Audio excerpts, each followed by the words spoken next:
Hello and welcome to the Benjamin Zulu Show. Now today's conversation is a bit personal. If you're in my circle, if you've ever been, then you know I brag about how long-term relationships, I'm a keeper, and those are the words that I will use. And I've had long relationships. That was before Zulu, well, maybe even during, but how then does that change the view that I have of the world? Long-term relationship, that's what we're talking about, Zulu. Nimejiweka kwa kichinjio. And and thank you for bringing that out, because there are women who think they look more settled. They look not jumpy, and it looks like you are a more organized person. When you have one person and you're not just you. Until it ends. It has been Hey, 9 years. It's been marketed as if it's a virtue. That's proof that you are stable. I'm a keeper. Didn't you? I said that about myself. Didn't you hear? And what we are calling long-term relationship is this relationship that waste years by going nowhere. And elsewhere we have mentioned all the disadvantages in the world against both of you, and most of the woman. In this case, me. Or being in the relationship that you are not concluding now. Yeah. First of all, when you date for speculation, you are not sure how the future will look with this person. And because you think it's as good as if we are together already, you don't see the urgency of making you together in reality.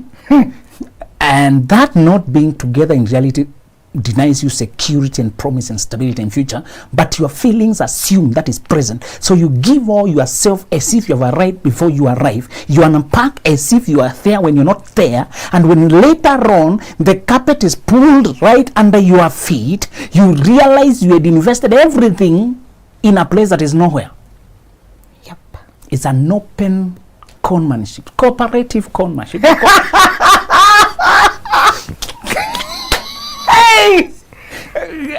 It's when you're very cooperative with the con. Yeah. Yeah. And I'm not saying all men in those relationships are malicious. They're just as naive as you. And because of the nature of searching, me as a man, I can come out of 5-year relationship today, and tomorrow I'm very aggressively looking out. Women don't aggressively look out. By larger part, their strategy involves waiting. Yeah. And for years they've been telling us they're taken. So they taught us that they are not available. Yes. When she's available from today, how will she say it tomorrow? Will she write here, available now? No. So, and you don't have your circle. The whole world is full of people, but you're not known by the 7 billion of the world. Your circle is actually small. If you pollute your name in that small circle, the end. So the end. There are people who disorganized the terrain for not understanding that long-term dating is wastage of time. And it is every disadvantage. There's no advantage except the impatience and lack of faith by saying I've secured my future. That's the only reason people get in. I think I'm sorted for the future. We're on the same path.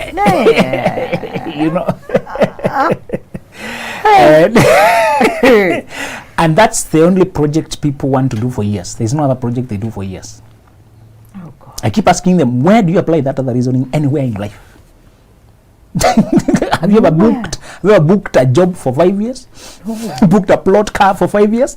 Because times are moving and things are changing. Why don't you know that about yourself?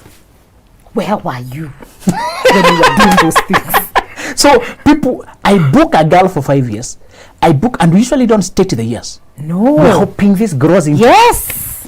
Next year, this year, we are getting to know each other. It's labeled. Getting to know each other. Yes. 5 years. So if you're getting to know a person for years, you are the one who don't know yourself. You're supposed to be getting to know yourself. Absolutely. Once you get to know yourself, you don't need years to measure who you need. And as I told you, there's a girl who asked this free mentorship where we can get, it's liberating. But we also know it has not always been there. Yeah. We are graced, both us, the teachers and the students. It's God working in our era. That's true. It's God working in our generation. None of us can take credit. I'm the one. No. I can tell you the truth, many of the things we learn, I also rewatch to learn. Because many times when you are serving food, you're not eating. So we also need to sit down and eat now. you know? And part of the things I want you to realize is this. It has been advertised as normal in culture, but the truth is counterculture. You have seen these celebrities, like Kanye West, they're in a relationship, they get a child, then they break up, there's drama all over. This one goes, then starts another. So in the West, it's almost normalized. Girlfriend. Doesn't work out, move on. You know, there's no boundaries. And the one thing with that culture of the West is the first person they throw out is God. Not all of them, of course, but for a larger part, the public space is saturated by ungodly values. And people have normalized getting children when they're not married. They don't uphold God's standards for sexual purity. And you try to tell them about God, they say you are judging them. And I tell them the judgment is ahead of you. Prepare for it now. You better accustom yourself to it. You can't go to court and, I don't believe in that God. That is your God. Don't go to court and tell them you don't believe in this kind of law. You will still be judged with that law. Yes. The law of the land will apply to every citizen of that land. The law of God will apply to every creation of God. You can't say you don't believe in him and think now you have exempted yourself. People have thrown away standards of God about sexual purity and keeping the marital bed pure and only, being celibate and living right. People are ignoring that, thinking it's a cake, and they have to deal with him. He told us that if you judge yourself, that judgment will not be harsh on you because you have already evaluated your conduct. Yes. The teacher will tell us to do papers and check with each other so that he does not have to go and, do too much of a best. That's what you're supposed to do. Let's do the exams now and revise with each other to correct. There's a judgment ahead of us, and don't find yourself saying, don't judge me. Don't judge me, only God, and he will judge you. Don't they right? God, only God will judge me. He will do it. Right now, you can interact with God as a father, or you can wait and meet him as a judge. Just choose. Somewhere or other, you have to deal with him. Somehow or other.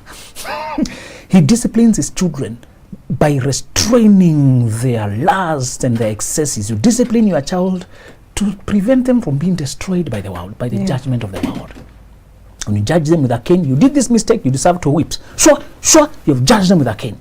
To prevent them from being judged by the world with years of sentence and the hanging. Yeah. Because this can go on to capital crime. If you're a child of God now, and the pain of discipline is there, but I calculated you have to endure one pain of discipline or regret. Which one would rather? Let me be disciplined by God rather than eternal regret. So we are saying the West is influencing our culture because of shows, because of what we are seeing. Public figures now, even gospel artists, so to speak, cohabiting and telling us that they're married now after living together for years. And they're singing gospel. So they are there for the industry, for the money. They are not children of God. They don't care about Bible and the standards of God. It's about Christianity. It's a better audience to sing to. They will buy. People confessing God and they are cohabiting, living the person they're not married to. This has been the long-term relationship, the space of, having these relationships that run along some sexual. To maintain a long-term relationship is very hard without sex. The connection is very weak. You must be, So it ends up fornication. It ends up in violating God's standards. And so that we don't feel uncomfortable, we avoid mentioning it. We don't even use that word, lust, fornication, sin. We don't use that language. It's uncomfortable. What are those things? It's uncomfortable. And I told you to accustom yourself to talking to God so that it doesn't seem very strange when you finally meet him. When you finally have to... I hope we'll still have a copy of the Bible where we are going. I love it. I love reading it. When I'm here, it keeps me going. When I'm there, it will confirm what we said was true. And they say the word is eternal. But do you know, I realize the more I read it, the more I see this flesh is supposed to be a covering for my operation here. But it also has its own temptations and cravings. And the thing I have to manage day by day is my body. People keep talking about their haters, but you carry your biggest hater with you. That is true. That is very true. There's a hater you go to bed with, wake up. And Paul said, every day I buff it, I box my body and put it under submission, lest after I've taught others, I get disqualified myself. This body can get you disqualified. Many people have compromised to live in sexual sin and compromise. When elsewhere they are doing well, elsewhere they acknowledge God, elsewhere, but they will not submit to God's standards. And God will not revise his rules. Well, do you remember how he wiped out the land in the days of Noah? Should send you shivers. Minus one family. Yeah. He did it. And historians are beginning to show that the population of Noah's day was about 7 billion. There were just as many as us. There's an estimation showing the population that time was as many as now. Yeah. And people think we are this many, we can't be wrong. My friend. So it has been popularized by culture and ungodly living standards. The other thing that has popularized is the tendency of women to play wife and submissive before they get married. Yeah. To prove their wife material qualities by playing quasi-wife before they get the wife status. Yes. Carrying herself around and cooking for this or being available for the other and to prove something. And the guy is laughing all the way to the bank because he has nothing to lose. No. You're helping. You know? A lot. And many of these girls who play wife are being given nothing by the one they're playing wife to. Yeah. Let me remove you from that perspective. There are girls who are looking for keepers, for men to keep them. Yes. Those are girls, and those are just confused elements. Yeah. And I whip them every now and then. Those are noisemakers. The one they teach them whip from outside. Yes. That's not a major class, okay? No. Those are the crooks that they keep getting into the road and they are whipped and they come back with squeezy where they were whipped. But they're not the main class. Now I'm talking to the main class. Yes. The Mwikalis they drive their life. They're not dependent. No. The biggest blunder with this long-term wastage of life is coming from people who are otherwise on their own. They're okay. Otherwise. They don't depend on sustenance. They work themselves, they sustain their life, they manage their life. They actually don't need the person they're staying for years with. Hey, and let me tell you, as men, good-hearted men, we fear that if we get rich, our future becomes clear, somebody will snatch us because of what we have.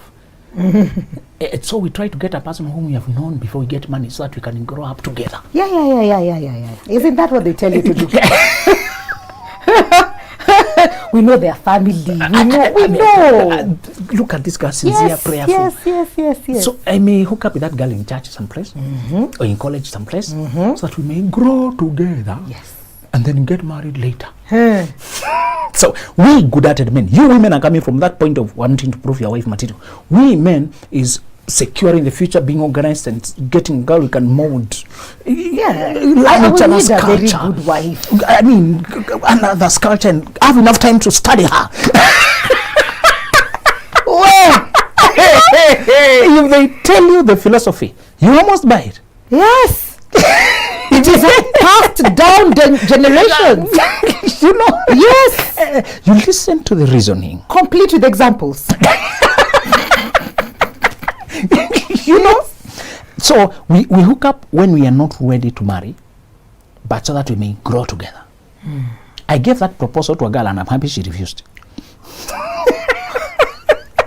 You said you should write a book about my life, right? No. Let people collect these examples. We'll be throwing them in. Please, I'm not exposing all of my life.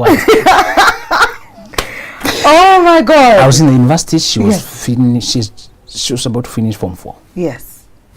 You know, you're coming now to adult life. I mean, I will walk you the journey. I will show you the ropes. You know. Yeah. And I mean, the university clearly have a future. Stable family. Man, God-fearing man. Exactly. I do come from the church. Church is very prayerful, singer, good, you know. And I thought, because that's what people were doing. And it seemed like when you have not secured, there's something missing in your life. Why are you not organized? Organize your life. Get a good girl. Grow together. You know. The mother was proposing that to me. This is a good girl to grow together with. Okay. Their mothers were wise, right? Yes. I can secure a future for them. Perfect package. And my pastor disagreed. He sensed. He sensed and told me, come here. I will not talk to your friend. You are the one I will talk to. Yes. You stand to lose more. Wow. You stand to lose more.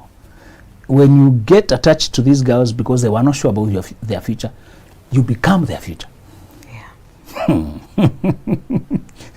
You become everything to them. They become, if should anything happen later and it can't work, you'll have crushed a person in a way they will never recover. Yeah. He was not using the psychological language, but today I know the psychological language. He was coming from my father's point of view. And he didn't, because lucky for me, I'm teachable. That is one luck, that I can be corrected to a painful degree and I will still cooperate. Yes. I held the idea. She had been resisting, so I stopped pushing. Because I've been warned. Yes. And because he knew the girl more. And he told me, as you grow, you find many other girls. Your locus of operation is very small now. Your point of view, you're on ground floor. You're seeing here. Yes. You go to second floor, you have a degree. Third floor, you have a master's. Fourth floor, you have a job. Your radius of view is increasing. The girls you can marry keep increasing. Right now, you think this is the best among those you can see, but you're only seeing a handful. I loved the reasoning. It was hard to believe and wait because it's forcing me to restrain myself and wait. Yes. That is always the hardest part. Yeah. Living in uncertainty. Faith means uncertainty, in confidence that at the right time things will happen. Yeah. And today I know the psychological language was, this girl is yet to become herself. She's still a girl. She's not a woman.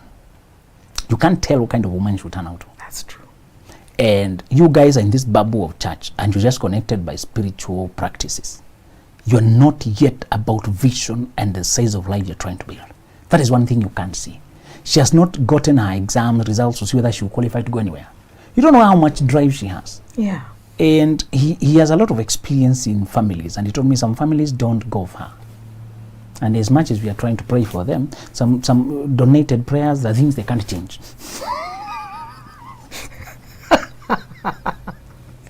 The prayers of aid. Yes. Prayer from outside. Jabez had to pray for himself for his name to be changed. Yeah. He told me, man, to be honest, I wish them well, but there's a level I can't pluck them. They must pluck themselves. And you are one of the guys I know, you look like you have a future. You're driven. What you're doing will cost you. Delay. And if you, I'm not saying you will never. Me, I don't want to marry her, I'm married. Delay and wait. So I just held bought time. Today, that man was a lifesaver. Men, we date for long thinking we are headed the same direction with that girl. The blunder we make is to think we can shape, mold, culture her. The program she's going through, her own development, will not respect the fact that you are already emotionally connected with her. Yeah. The second reason we get into relationship, men, this also applies to women, is when we have strong crush. Yes. Infatuation, which we baptize love and destiny and forever and the songs. You are my African queen. We sing songs. We arouse the feelings, and because we are not busy, young people are not busy, we don't have jobs, so we have so much time to vibe each other and fantasize and work up the feelings to flames. Oh, we have time. that is the problem. Today, looking back, I see that was we had the curse of time, the curse of empty time. So we become each other's pastime. Yes. Yes. So, how fast can I wash this utensil? It's on our mind. That time, you have little money and little wisdom. You have a lot of time and a lot of energy. Yes. Okay. Do you see a disaster coming? Huge. A lot of time, yes. A lot of energy, little money, little wisdom. Plane is crashing. And so, because you have energy, yes. And you have the time, yes. But no money and no wisdom. Wisdom helps you to moderate, to hold yourself back. Wisdom. Wisdom helps you to push this card forward, pull this one back, calculate, have a bird's eye view of where this is likely to go. But when emotions flare, thinking is not clear. One lecturer took a bottle of water and put some soil and said, when you are young, there's turmoil inside of your feelings. Yeah. You're moving around, you are very energetic, talking to this, hugging the other, feeling the other, kissing the other, touching the other. So there's a lot of turmoil inside of you. Yes. As you mature, you are forced by life to structure your life. You have a job, responsibilities. Yeah. And there are consequences. You can be arrested. Mm-hmm. You can be forced to pay, penalized. Mm-hmm. So you're forced to calm down. So the calming settles. And then the soil goes down, the mist, the confusion, the muddiness settles. And now you can see through, you can see clear. Yeah. And she said, during that time of turmoil, you might have overpromised, overcommitted, over-involved. Over everything. And she told us, for me, I was replaying what my pastor, sometimes you hear wisdom and you're applying it to your life and you say, exactly, no wonder. Yes, that is true. The speaker doesn't know that. Yes. He applies that aspect. Yeah. But our human experiences, they bear a lot of similarity, and the principles apply. When you learn the principle, you save yourself the problems. Yeah. When I teach you which side of the knife is cutting, I've saved from being cut. This is the side that cuts. So hold this a handle. Yeah. And she said, you might arrive at clarity when you have already scattered yourself too far. You might arrive at the time of destiny when you have too much baggage, irreversible commitments. And she was one of the rare voices to tell us not to date in campus. The rare. And her voice only resonated with a few, and I was among the lucky few. Yeah. She kept saying, many of you would have become presidents if you did not make a girl pregnant. There was a story we had read about Wamuhu and John. Mm-hmm. John had a girlfriend called Wamuhu, and he made her pregnant when he was getting a scholarship to go to overseas for university. Yes. It was being sponsored by the church. Yeah. But then he discovered when he was about to fly tomorrow, Wamuhu reported today she's pregnant.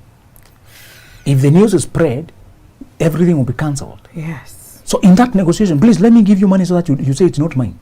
You abort. You cover it up. This is not about money. This is about our child.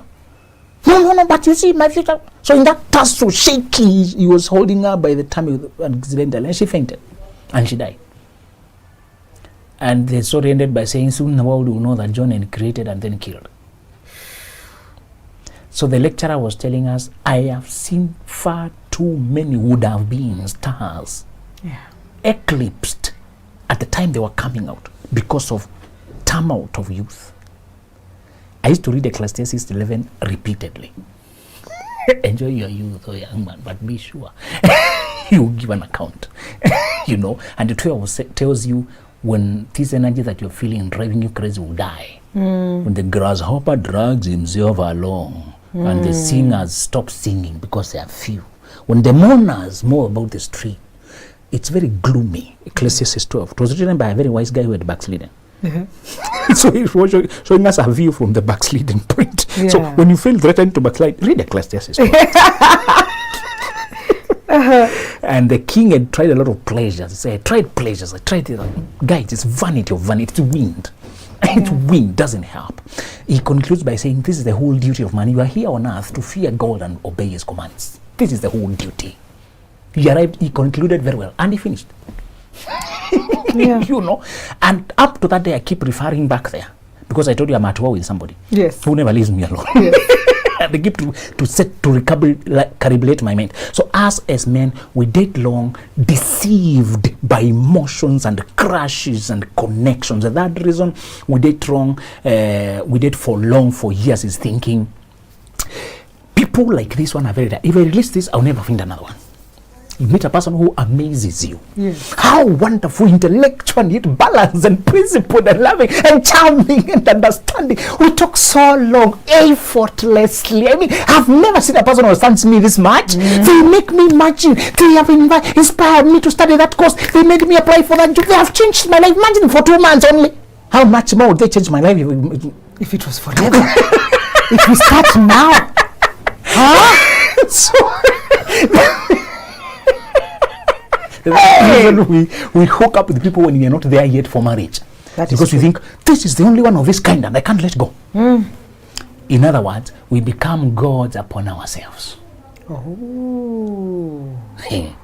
we do we do what when the children of Israel arrived, they were divided into groups called tribes. There are two tribes that said, we will not cross the Jordan where Moses is sending us. No, we have found a good place here, but we'll go with you guys to help you conquer your place and come back here. Yes. They settled this side of Jordan before crossing. Yes. Many of us are very impatient to wait for the crossing. We settle this side. It looks good. Look how green it is. You know, Abraham told Lot, choose one side. He chose the greener side. This is good. So we are led by this lady is so wonderful. I can't release this, where will I find another one? Before the season of your marriage, you settle this one, because if I release this, where will I find another one? Total lack of faith. People are brought to your life at the wrong season, because they're not supposed to be wives. They're supposed to be a booster along the way, a companion to encourage you that this caliber of human beings exist. Yeah. Once I understood that, that's the only way you understand and release good people without a promise to meet tomorrow or next year. I met very good girls who said, if it was time, I would have dated this girl. And she feels the same. Yeah. If it was time. But you are mature to say, not the time. Exactly. I released them knowing you have confirmed to me good people exist. I wish you a nice journey, and they continue with their path. I want you to learn to release people when it's not yet time. Because when you tie with them that long, so let me tell you now how it, and I think we need part 2 of this conversation. I think so, because I'm waiting for the other part. We've already established where I'm coming from. And when I started this conversation, it's personal. I said, it's mine. This is my sermon. I'm taking it. You know, and you know, because it is so pervasive, we needed to justify, we needed to revisit. Yeah, I've seen myself. I wasn't ready for marriage. If it is so wrong, why it is so common? Yes, why? You know, so today we have established why. Yeah. In our next conversation, we'll establish. So today we have told people, why do people end up in long-term relationships? Now we'll tell them how wrong. How do they affect your life? Yes. And the summary that will come to tell you in our next conversation will be that you don't grow globally as a person, you become shaped to the person you are with. Again, for the ones at the back. Instead of growing in all aspects as a person, exposed to all personalities and environments and different aspects of growth and exposure, your growth is confined to this person, because you're emotionally connected. Emotions are energy. They dictate who you talk to most frequently, where you go most frequently, where you live, the places you go, the people you entertain. You don't entertain other people who look like competitors, not to make them uncomfortable. Everything you do is shaped into this relationship. So you end up like a young tree that was put in a bottle. It must grow in that bottle. Let's conclude this, we'll be back. You know how you go watch a movie and then they do this part 2 coming soon. But we're together up to that point. We understand why they're so common. We understand why we found ourselves in those positions. We understand. I understand. And I'm looking forward to part 2 of this conversation. How that then affects how I see the world and what becomes of me. I'm really eager to learn, and I hope you are too. This is it, but let's meet up next week.